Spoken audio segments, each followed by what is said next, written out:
So good morning everyone, welcome to newspaper decoded. आज 3 जून का the Hindu newspaper देख लेते हैं हम लोग। तो जो फर्स्ट न्यूज़ है वो बेसिकली कल हमने देखा था, नॉर्थ ईस्ट में काफ़ी ज़्यादा हैवी रेन्स आ रही थी, तो जिसकी वजह से वहाँ पे सिक्किम में एक आर्मी कैंप है चेतन नाम का, वहाँ पे काफ़ी भारी लैंडस्लाइड हुआ, जिसकी वजह से 3 सोल्जर शहीद हो गए और 6 अभी भी मिसिंग हैं। और पूरे नॉर्थ ईस्ट में लगभग जो है जो फ्लड्स हैं और लैंडस्लाइड्स हैं बहुत ज़्यादा आ रही हैं, जैसे कि असम हो गया, मणिपुर हो गया, मेघालय, मिज़ोरम, अरुणाचल, त्रिपुरा, सिक्किम, ये सब जगह पे। और जो रिवर्स हैं वो भी डेंजर लेवल के ऊपर जो है बह रही हैं, और जिससे कि जो लोग जो हैं वो रिलीफ कैंप्स में रहने के लिए मजबूर हो रहे हैं।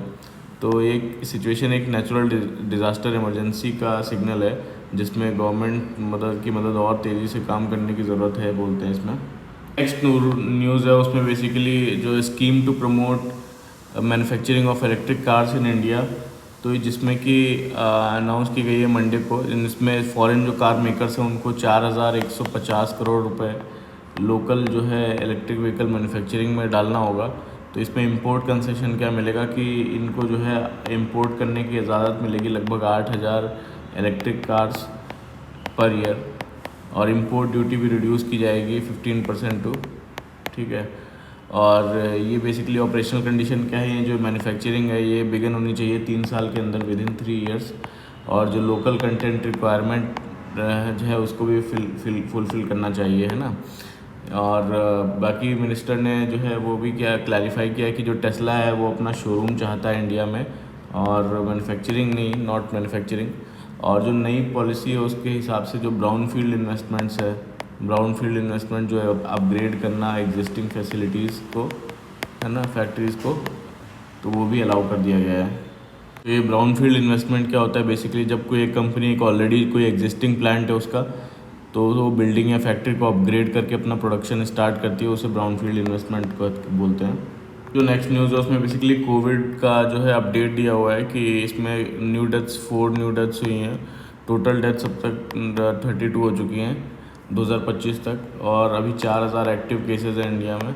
तो इन्फेक्शन राइज हो रहा है मिड फरवरी 2025 से, और पॉजिटिविटी रेट जो है इसका 11% पहुँच गया है, जिसमें मेनली जो साउथ ईस्ट एशिया है और ईस्ट मेडिटेरेनियन है रीजन, और वेस्टर्न पैसिफिक में काफ़ी फैल रहा है ना। जो इसका वेरिएंट है LP8.1 वो डिक्लाइन कर रहा है, और जो NB1.8.1 है वो बढ़ रहा है, ठीक है। पूरे टोटल केसेस इसके ग्लोबली 10% आ चुके हैं। तो वही WHO अपनी एडवाइजरी दे रहा है कि रिस्क बेस्ड मॉनिटरिंग जो है अपनी जारी रखें, और कोई क्लियर सीजनल पैटर्न इसका नहीं है ना। और अर्ज करता है कि आप जो है इसका ध्यान रखें, थोड़ा सा जो मास्क पहने और इधर उधर थूकने से बचे। फिर जो नेक्स्ट है basically no world tobacco day बनाया गया 31 मई को cancer institute of oncology Indore में। फिर नेक्स्ट यहाँ पे जो है उत्तर प्रदेश में नए DGP ने जो है ज़ीरो टॉलरेंस ब्लूप्रिंट पॉलिसी जो पुलिसिंग के लिए है वो जारी की है, जिसमें कि बोला गया है कि ज़ीरो टॉलरेंस पॉलिसी रहेगी अगेंस्ट क्राइम, और AI बेस्ड पुलिसिंग करेंगे ये, और वुमेन सेफ्टी को टॉप प्रायोरिटी देना, साइबर क्राइम क्रैकडाउन को इन्हेंस करना, पब्लिक ग्रीवेंस रिड्रेसल जो है इम्प्रूव करना, और जो empathetic and fast complaint resolution करना, पूरी मॉडर्नाइज करना पुलिस को, मॉडर्नाइज जो ट्रेनिंग है उसकी, बेटर सर्विस डिलीवरी और टेक्नोलॉजी का अडॉप्शन करेंगे ये पुलिसिंग सिस्टम में, ये बेसिकली इन्होंने बोला है। नेक्स्ट न्यूज़ जो बेसिकली एक डिस्ट्रिक्ट है पाकिस्तान तोला जो है जगह है पूर्णिया बिहार में, तो उसके बारे में है। तो वहाँ पे जब पार्टीशन के बाद जब उस जगह से लोग जो लोकल मुस्लिम्स हैं वो निकल के ईस्ट पाकिस्तान यानी बांग्लादेश गए, तो उसका नाम पाकिस्तान टोला था। तो उसकी वजह से जो है ये बेसिकली इस नेम की वजह से इनको बहुत ह्यूमिलिएशन फेस करना पड़ता है। तो इनकी जो इकॉनमी है बेसिकली वो जो है एग्रेरियन इकॉनमी है, पैडी वीट मेज़, जहाँ पे कोई रोड नहीं है, कोई स्कूल नहीं है, हेल्थ सेंटर्स नहीं है, हाउस जो है वो वुड के बने हुए हैं, फ्रीक्वेंट फ्लड्स आते हैं यहाँ पे, और कोई भी हेल्थ केयर और एजुकेशन एक्सेस नहीं है। तो काफ़ी ज़्यादा एक्यूट पॉवर्टी है ना। और इनको जो इनके क्रॉप्स के प्राइसेस हैं वो भी बहुत कम मिलते हैं।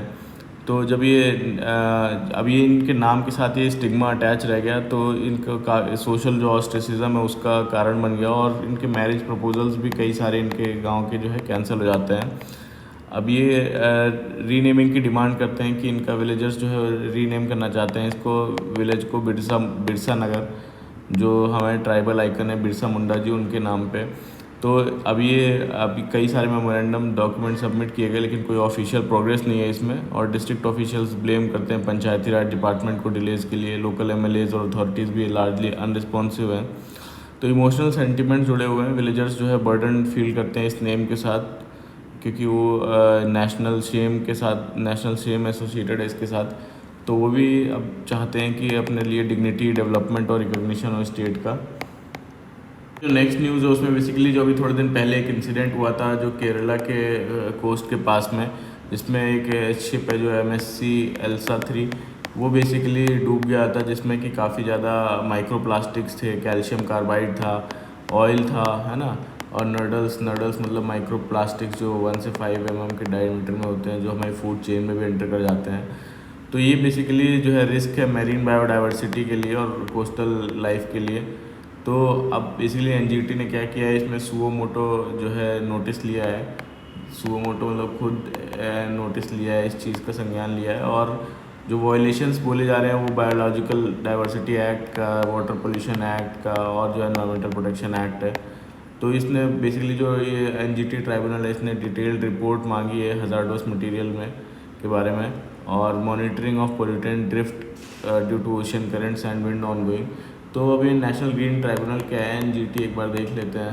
NGT बेसिकली सेटअप की गई थी 2010 में under national green tribunal act 2010, और ये बेसिकली एक जुडिशियल बॉडी है जो कि इस्टेब्लिश की गई थी कि जो है जो एनवायरमेंटल प्रोटेक्शन रिलेटेड जो केसेस हैं और कंजर्वेशन जो है फॉरेस्ट और नेचुरल रिसोर्सेज का उससे रिलेटेड केसेस हैंडल करने के लिए, जो भी ऐसे केसेस हैं उसमें स्पीडी और इफेक्टिव जस्टिस हो मैटर जो एनवायरमेंट से रिलेटेड है।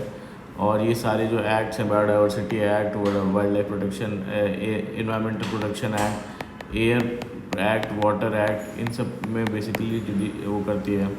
तो स्ट्रक्चर इसका बेसिकली क्या होता है कि जो है जुडिशियल मेंबर्स होते हैं जो रिटायर्ड जजेस होते हैं, और एक्सपर्ट मेंबर्स होते हैं। एक्सपर्ट्स जो है जो एनवायरमेंटल साइंटिस्ट हो गए, जैसे प्रोफेशनल्स हो गए, तो वो सब इसमें होते हैं।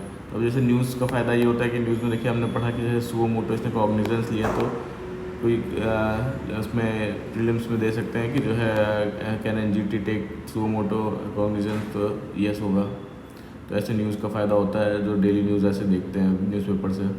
नेक्स्ट न्यूज़ उसमें बेसिकली जो केरला का नेशनल हायर एजुकेशन काउंसिल, उसने 3rd सेमेस्टर के जो अंडर ग्रेजुएट स्टूडेंट्स हैं उनके लिए नई मैंडेटरी टेक्स्ट बुक्स प्रपोज की हैं, जिसमें कि केरला की जो इंडिजिनस नॉलेज है उस सिस्टम पर बेस्ड है। ये इंग्लिश और मलयालम दोनों में, जिसमें केरला के जो ट्रेडिशनल आर्ट्स हैं, कल्चर है, ओरल स्टोरीज़ हैं, है ना, उनके लिटरेचर कवर किए गए हैं पूरे। नेक्स्ट न्यूज़ जो बेसिकली केरला के फर्स्ट जो ट्रांसजेंडर पेरेंट्स का जो एक बच्चा है उसको लेके, उसके नाम को लेके, मदर फादर के नाम को लेके बर्थ सर्टिफिकेट में है कि पहले जो कॉरपोरेशन है उसने जो है मदर और फादर लिखा था बर्थ सर्टिफिकेट में, बट उसके बाद में जो है केरला हाई कोर्ट ने एक डायरेक्टिव दिया वहाँ के कोझिकोड कॉरपोरेशन को कि उनके जो बर्थ सर्टिफिकेट है उसमें मदर फादर की जगह सिर्फ पेरेंट्स लिखा जाए, क्योंकि उन्होंने पिटीशन डाला था कि ये जो मदर और फादर है, जो पेरेंट दोनों लोगों ने जिनके बच्चे हैं, तो कि वो ये उनको अनएक्सेप्टेबल है, तो इसलिए ये ऑर्डर दिया गया कि उसमें बर्थ सर्टिफिकेट में पेरेंट्स लिखा जाएगा इन ट्रांसजेंडर कपल के जो बच्चा उनके में। नेक्स्ट न्यूज़ है उसमें बेसिकली तेलंगाना की जो CM है वो तेलंगाना राइजिंग 2047 पॉलिसी लॉन्च की है, जिसमें कि तेलंगाना को जो एम है कि 2047 तक $3 ट्रिलियन इकॉनमी बनने का टारगेट रखा है, जब इंडिया के 100 साल पूरे होंगे आज़ादी के मौके पर। तो CM ने बताया कि उनकी सरकार ने लगभग 3 लाख करोड़ रुपए जो है से ज़्यादा के डोमेस्टिक और फॉरेन इन्वेस्टमेंट एग्रीमेंट साइन किए इसके लिए, और हैदराबाद को एक इंटरनेशनल सिटी बनाने के भी प्लान्स चल रहे हैं।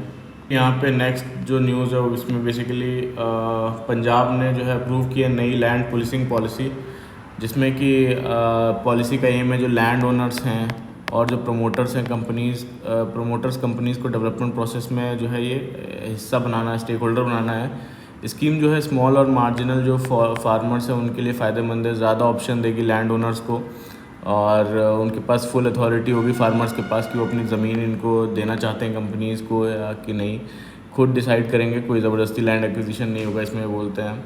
और बेसिकली क्या गवर्नमेंट का कहता है कि जो पॉलिसी से फार्मर को फ़ायदा होगा और हॉलिस्टिक डेवलपमेंट होगा इससे। नेक्स्ट न्यूज़ है उसमें बेसिकली जो है हमारे प्राइम मिनिस्टर जो है वो क्या बोल रहे हैं कि इंडिया का एविएशन सेक्टर जो है वो तेज़ी से ग्रो कर रहा है। एविएशन सेक्टर और ग्लोबल सप्लाई चेन का जो है इम्पोर्टेंट हिस्सा बन रहा है।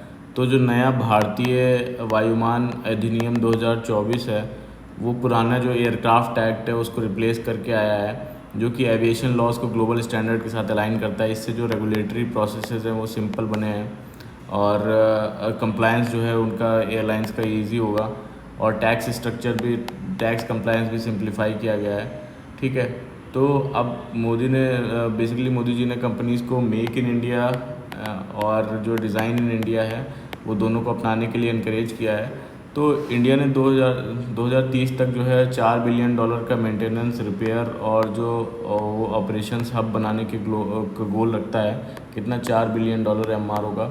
और 2014 में जो है बोलते हैं कि जो है जो MRO फैसिलिटीज़ थी 96 थी, जो अब 154 हो गई हैं। ये मेंटेनेंस ये जो होता है MRO, यहाँ पे बेसिकली जो एयरक्राफ्ट्स होते हैं वो मेंटेन किए जाते हैं, दोबारा से सर्विस किए जाते हैं, और जो भी चीज़ें हैं, और 100% जो FDI रूट अलाउड है इनके लिए। और इंडिया में हर साल 24 करोड़ पैसेंजर्स फ्लाई करते हैं, जो 2030 तक 50 करोड़ होने की उम्मीद है। यहाँ basically maintenance, repair and operations यहाँ पे जो एयरक्राफ्ट्स के वो किए जाते हैं। नेक्स्ट न्यूज़ हो बेसिकली यूके की जो मिनिस्टर हैं उन्होंने यूके पार्लियामेंट जो फ़िलहाल जो है जो इमिग्रेशन और बॉर्डर सिक्योरिटी है तो उस पर एक नया बिल डिस्कस कर रहा है जिसमें टाइटर वीज़ा नॉर्म्स इंक्लूडेड हैं। तो इसका मेन जो पॉइंट्स हैं वो बेसिकली इलीगल जो इंडियन इमिग्रेंट्स को जल्दी आइडेंटिफाई करना और उनका जल्दी से रिपैट्रिएशन करना, इंडिया में वापसी प्रोसेस फास्ट करना।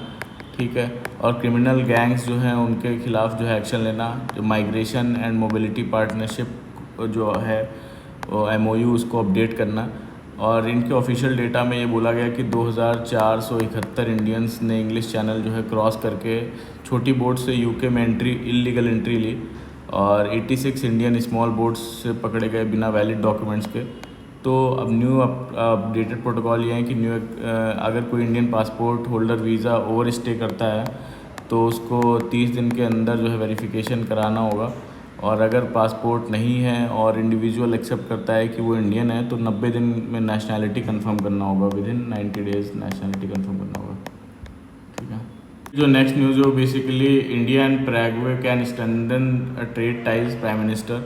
तो इसमें जो पैराग्वे के प्रेसिडेंट है सैंटियागो पेना, ये पहली बार इंडिया के जो ऑफिशियल विजिट पे आए। तो दोनों देशों के बीच स्ट्रैटेजिक और इकोनॉमिक टाइज़ को जो है स्ट्रॉन्ग करने पर जोर दिया गया।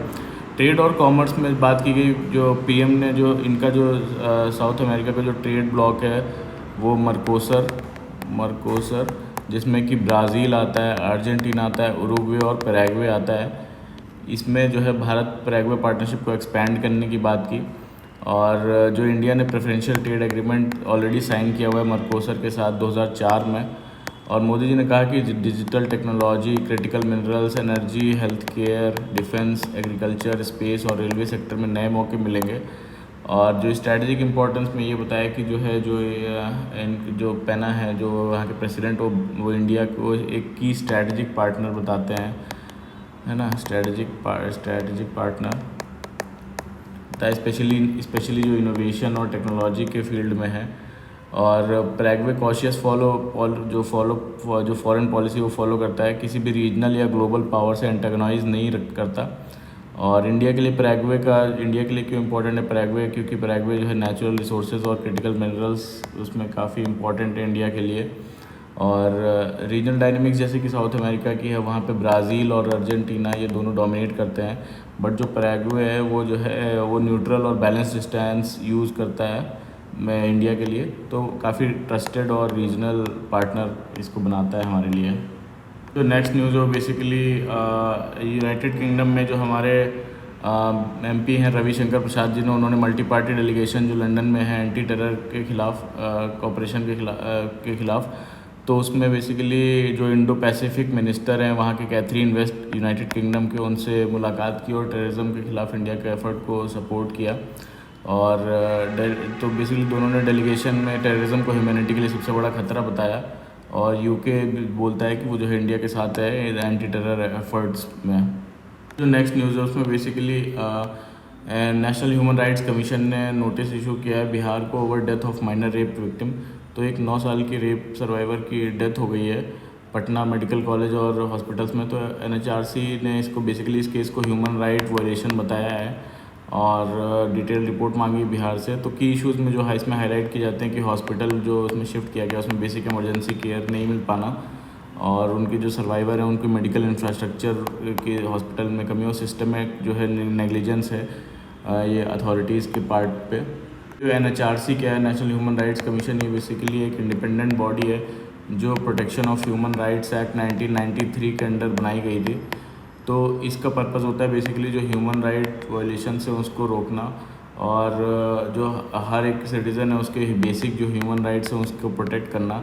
जो सरकारी एजेंसीज़ है, गवर्नमेंट एजेंसीज़, जो पुलिस जेल अथॉरिटीज़ हैं, हॉस्पिटल सिस्टम्स हैं, या किसी भी पब्लिक सर्वेंट के खिलाफ एक्शन लेना जब कोई ह्यूमन राइट वायलेशंस हो तब। तो और अवेयरनेस बढ़ाना बेसिकली जो ह्यूमन राइट्स के लिए है और ह्यूमन राइट्स के प्रति लोगों को जागरूक करना। तो इनके जो मेंबर्स होते हैं वो बेसिकली चेयरमैन कौन होता है, चेयरमैन होता है जो एक चीफ जस्टिस ऑफ इंडिया, जो रिटायर्ड चीफ जस्टिस होते हैं, और 4 और मेंबर्स होते हैं जिसमें कि कुछ जुडिशरी के मेंबर होते हैं, कुछ ह्यूमन राइट एक्सपर्ट्स होते हैं, और इसमें कुछ एक्स ऑफिशियो मेंबर्स भी रहते हैं जैसे national commission for women, national commission for minorities, SC/STs के चेयरपर्सन, और भी लोग रहते हैं ना। बेसिकली क्या क्या कर सकते हैं, कंप्लेंट सुन सकते हैं, सुओ मोटो एक्शन ले सकते हैं, ठीक है, इन्वेस्टिगेट कर सकते हैं, और रिपोर्ट बना सकते हैं किसी भी इंसिडेंट पे, है ना।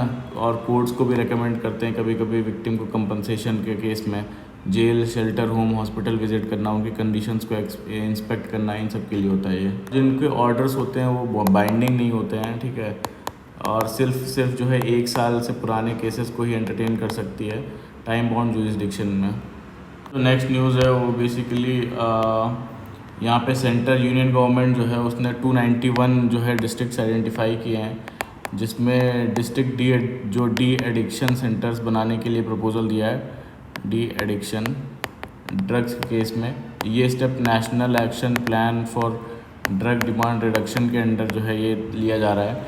तो गैप डिस्ट्रिक्ट्स ये क्या हैं बेसिकली, तो ऐसे डिस्ट्रिक्ट जो भी सेंट्रली स्पॉन्सर्ड स्कीम्स जो हैं, जो नशा मुक्ति इंफ्रास्ट्रक्चर जिनमें कुछ भी नहीं है, और इसका स्ट्रक्चर बेसिकली क्या होगा कि यहाँ पे ट्रीटमेंट कम रिहेबिलिटेशन सेंटर रहेगा, ड्रॉप इन सेंटर्स रहेंगे, पुअर जो लेड सपोर्ट एरिया रहेगा, है ना, यहाँ पे पुअर को सपोर्ट किया जाएगा। और जो टॉप स्टेट्स जहाँ पे ये गैप्स हैं बेसिकली वो छत्तीसगढ़, बिहार, MP, गुजरात, अरुणाचल, UP और भी कई सारे हैं। तो फ्यूचर जो प्लान है वो बेसिकली नेशनल वाइड सर्वे पहले कराना होने वाला है। ये स्टडी सब्सटेंस यूज़ जो है पैटर्न डिस्ट्रिक्ट लेवल पे आइडेंटिफाई करके 291 डिस्ट्रिक्ट्स आइडेंटिफाई करेगी।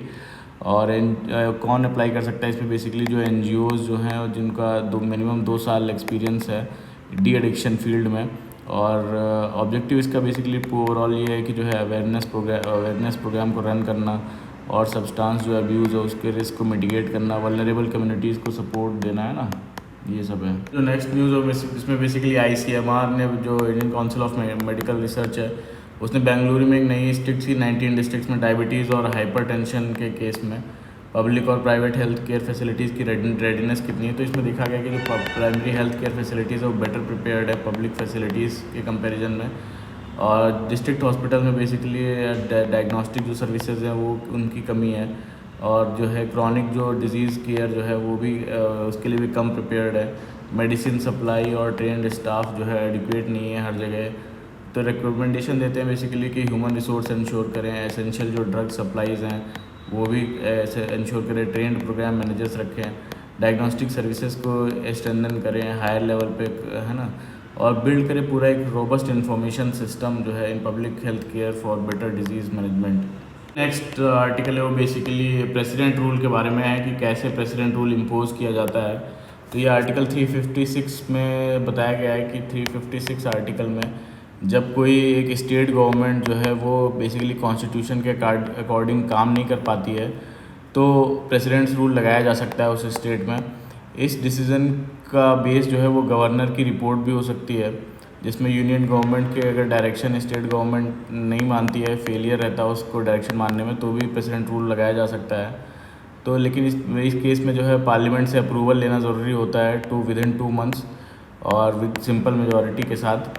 तो एक बार ये पास होने के बाद रूल 6 मंथ्स के लिए लगाया जा सकता है। एक्सटेंशन हर 6 मंथ पॉसिबल है और maximum up to maximum 3 years तक।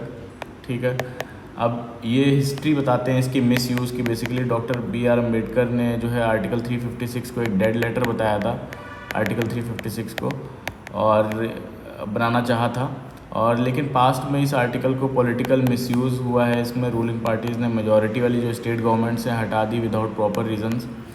अब कोर्ट का क्या कहना है, बेसिकली SR बोमई केस था। SR बोमई केस में इन्होंने बोला कि आर्टिकल 356 तभी लगाया जा सकता है जब कोई कॉन्स्टिट्यूशनल ब्रेकडाउन हो या लॉ और ऑर्डर का इशू से रिलेटेड हो, लॉ और ऑर्डर के इशू से रिलेटेड ना हो, जबकि कॉन्स्टिट्यूशनल ब्रेकडाउन से रिलेटेड हो। और जुडिशल रिव्यू भी अलाउड है इसमें, और इसका मिसयूज़ नहीं होना चाहिए इसके लिए। और जब तक पार्लियामेंट अप्रूवल ना दे जो है लेजिस्लेटिव असेंबलीज डिज़ोल्व नहीं की जा सकती, है ना, जब तक पार्लियामेंट अप्रूवल नहीं देती तब तक।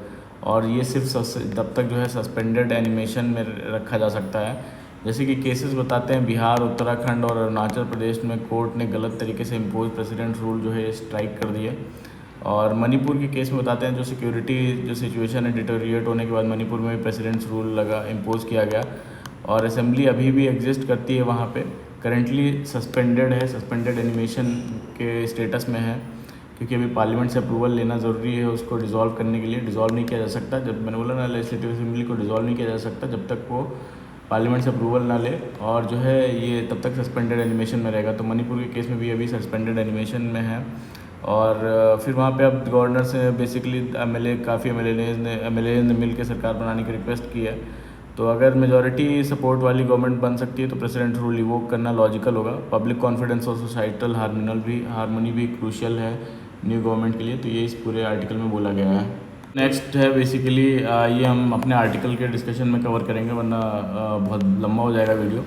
फिर यहाँ पे कैसे जापान जो है न्यू जो है AI लॉ लेके आया है, आर्टिफिशियल इंटेलिजेंस लॉ, उसके बारे में है। तो इसका बेसिकली जो गोल है वो आर्टिफिशियल इंटेलिजेंस को जापान की इकोनॉमी का एक डिजिटल लीडरशिप का बेस बनाना है। और अप्रोच इसमें बेसिकली कोऑर्डिनेशन और वॉलंटरी रिस्पॉन्सिबिलिटी का रहेगा। कोई स्ट्रिक्ट रूल्स जो है नहीं रहेंगे, स्ट्रिक्ट रूल्स का फॉलो नहीं करेंगे। और ये इसका जो AI स्ट्रेटजी हेडक्वार्टर बनाया जाएगा, स्ट्रेटजी हेडक्वार्टर अंडर कैबिनेट, जो कि ड्राइव करेगा वहाँ के रिसर्च, जो डिप्लॉयमेंट है, एजुकेशन और ग्लोबल कोऑपरेशन है AI के फील्ड में। तो जापान और यूरोपियन यूनियन के रेगुलेशन में फ़र्क बताते हैं कि जो यूरोपियन यूनियन का बेसिकली लॉ है वो रिस्क बेस्ड है और स्ट्रिक्ट एनफोर्समेंट है, इसमें पेनल्टीज़ हैं काफ़ी ज़्यादा हाई रिस्क AI के साथ। वहीं जापान में बेसिकली क्या है कि कोई रिस्क टियर और या पेनल्टीज़ नहीं है इतनी। ये फोकस करता है सिर्फ इनोवेशन पे और जो कोलैबोरेशंस हैं विदाउट एनी हैवी रेगुलेशन। को ज़्यादा रेगुलेशंस नहीं है जापान में, जबकि EU में ज़्यादा रेगुलेशंस है। तो स्ट्रेंथन करेगा ये सारा बेसिकली जो इनोवेशन जो उनकी फ्रेंडली, और अवॉइड करेगा ओवर रेगुलेशन। और गवर्नमेंट वो एक्ट करेगा फैसिलिटेटर की तरह और इनकरेज करेगा कोऑपरेशन जो है अक्रॉस बॉर्डर्स। और रिस्क इसमें क्या है कि जो है लैक ऑफ क्लियर गाइडलाइंस ना होने की वजह से अकाउंटेबिलिटी इश्यूज़ आ सकते हैं, और पब्लिक ट्रस्ट और जो है हार्म कर सकता है प्रिवेंशन विदाउट एनी एनफोर्समेंट। जो सेंसिटिव सेक्टर से जैसे हेल्थ और डिफेंस, ये स्ट्रॉन्गर जो है सेफगार्ड्स मांगते हैं। तो आउटलुक ये हो सकता है कि जापान जो है बेट करता है ये सारी जो पॉलिसी है ट्रस्ट और कोऑर्डिनेशन पे। और पब्लिक जो सक्सेस हुआ तो जो है new global AI governance model बन जाएगा, लेकिन फेलियर हुआ तो कोई भी लिमिट नहीं है इसके जो डिसरप्ट करने का वर्ल्ड को। जो नेक्स्ट न्यूज़ है उसमें बेसिकली यहाँ पे इम्प्लीमेंट करने को बोला गया revised local sourcing norms wind turbines के लिए। तो इसमें बोलते हैं कि इंडिया को जो टारगेट है 500 गीगावाट जो है नॉन फॉसिल फॉसिल जो एनर्जी है 2030 तक उसको अचीव करने का, और जिसमें कि विंड टर्बाइंस जो है वो कंट्रीब्यूट करना है, जिनको विंड एनर्जी जिसमें कंट्रीब्यूट करना है 20%। ठीक है, तो करेंटली जो है ये 4% जो है जितना विंड पोटेंशियल है 1.1 टेरावाट जो भी है विंड पोटेंशियल, उसका 4% ही हार्नेस कर पा रहे हैं। तो इसमें जो पॉलिसी रिफॉर्म्स हैं, साइबर सिक्योरिटी और इंडिजिनस जो है रिसर्च एंड डेवलपमेंट क्रिटिकल हैं इस चीज़ के लिए, इसको हार्नेस करने के लिए। और इंडिया की जो विंड मैन्युफैक्चरिंग कैपेसिटी वो काफ़ी अंडर यूटिलाइज्ड है, सिर्फ 4% ही अभी कर पाए हैं।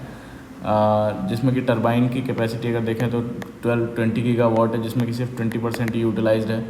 तो बेसिकली ये सब एनफोर्स किया गया अच्छे से। लोकल कंटेंट जो मैन्युफैक्चरिंग है वो 75% से इंक्रीज़ कर सकती है बाय 2026, और 85% तक इंक्रीज़ कर सकती है 2028 तक। तो साइबर सिक्योरिटी भी वाइटल है विंड टर्बाइंस के लिए, क्योंकि जो विंड टर्बाइंस होती हैं ये बेसिकली ग्रिड से कनेक्टेड होती हैं और वल्नरेबल होती हैं साइबर अटैक से।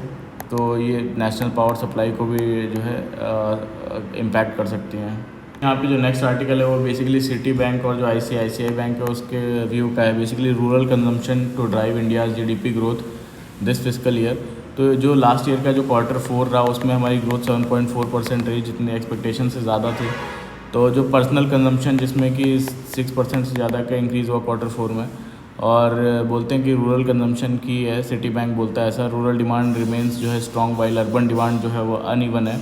ICICI सिक्योरिटीज़ बोलता है कि जो है रूरल कंजम्पशन जो है लार्जर शेयर है और रिकवर कर रहा है कोविड सेटबैक से। जो फैक्टर्स जैसे कि अबव एवरेज जो है मॉनसून रहा है और हायर फार्म इनकम रही है ना, और इन्फ्लेशन भी ईज़ हुआ थोड़ा सा, तो जो है उसकी वजह से ये सारा होता बोल रहे हैं ऐसा।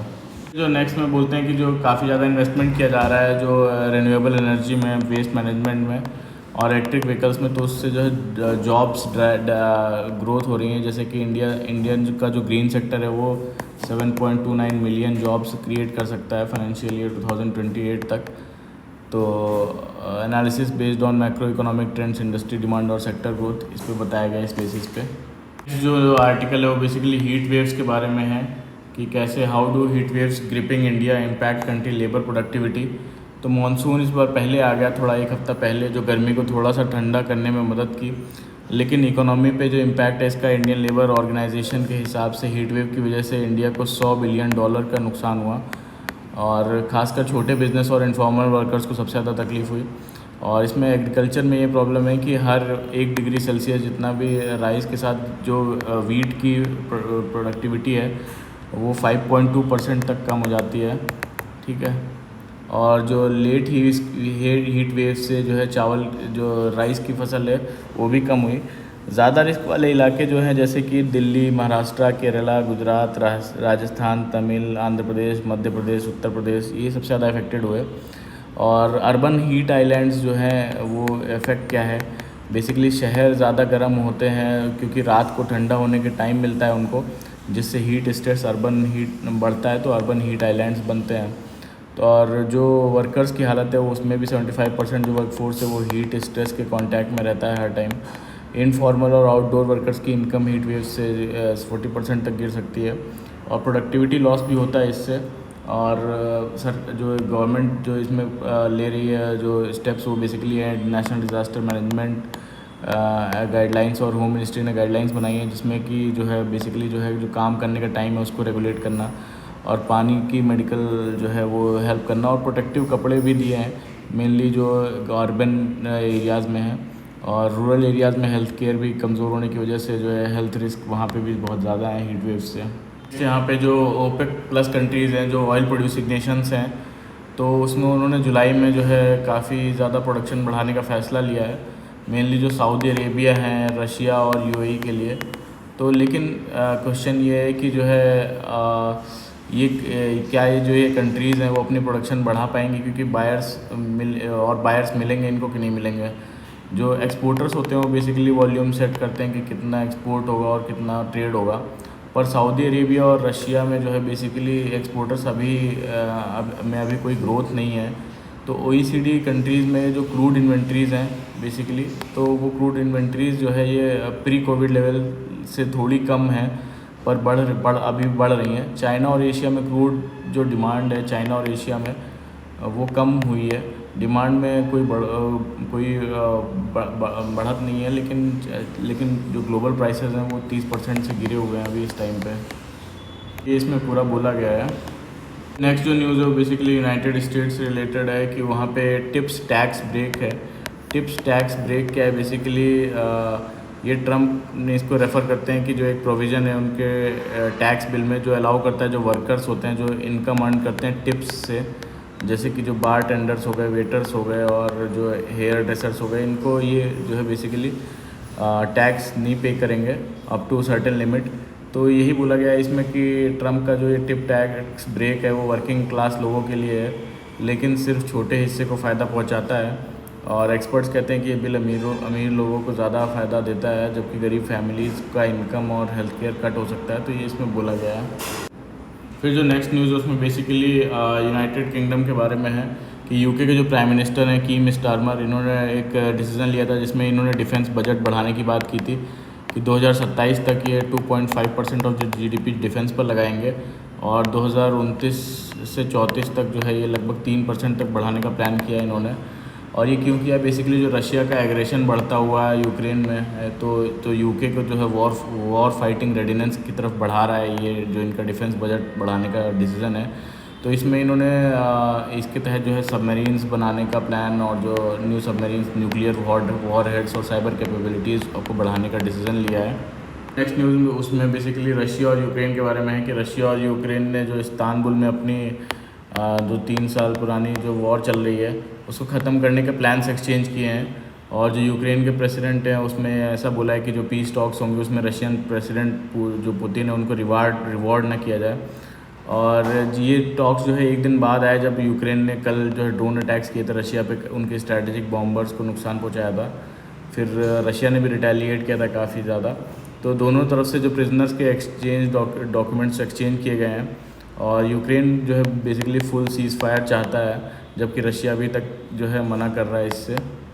जो न्यूज़ है बेसिकली इज़राइल और गाज़ा के बारे में है कि इज़राइल ने जो है गाज़ा स्ट्रिप के जो एक रेफ्यूजी कैंप था उसमें एक रेजिडेंशियल बिल्डिंग पर अटैक किया, जिसमें कि जो है मोस्टली जो वुमेंस और चिल्ड्रंस हैं वो मारे गए।